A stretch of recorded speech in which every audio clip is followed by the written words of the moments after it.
নমস্কাৰ, এটা নতুন ভিডিঅ'লৈ সকলোকে স্বাগতম জনাইছোঁ।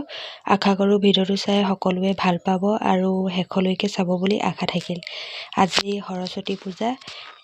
ৰাতিপুৱাই ঘৰ মুচি গা পা ধুই পায়স বনালোঁ আৰু এয়া পুৰি বনাইছোঁ। আৰু সৰস্বতী পূজা বুলি ক'লে পায়স আৰু ফুলা পুৰিখনৰ কথাই মনলৈ আহে। আপোনালোকৰ বাৰু এয়া কি মনলৈ আহে? এয়া মই গাখীৰখিনি অকণমান গৰম হ'ব দিয়াৰ পিছত চাউলখিনি ধুই ল'লোঁ। এয়া মই বৰা চাউলৰ পায়স বনাইছোঁ আজি। আৰু এফালে এয়া পুৰিখিনি বনাই লৈছোঁ।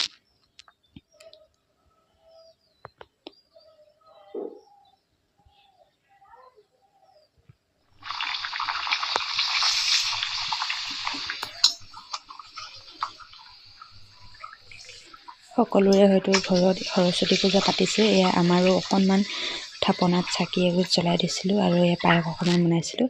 এয়া মোৰ পায়স আৰু পুৰি বনোৱা হৈ গ'ল। এতিয়া আমি সকলোৱে বহি খাই লৈছোঁ।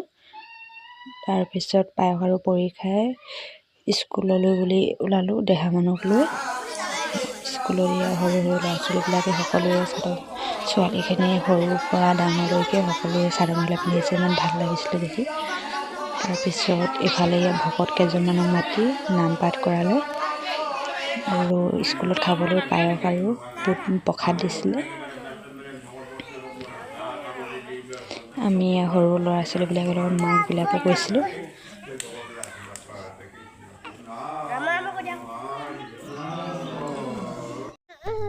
স্কুলৰ পৰা আহি আকৌ এয়া দুইজনীয়ে বিয়া খাবলৈ গ'লোঁ। ওচৰৰ গাঁওখনৰ বিয়া আছিলে, দেহামন মই বিয়া খাবলৈ গ'লোঁ।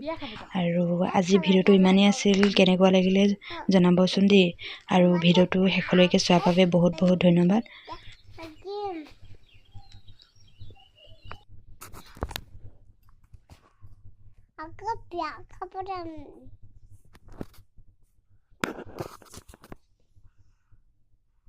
Aku biar kapur.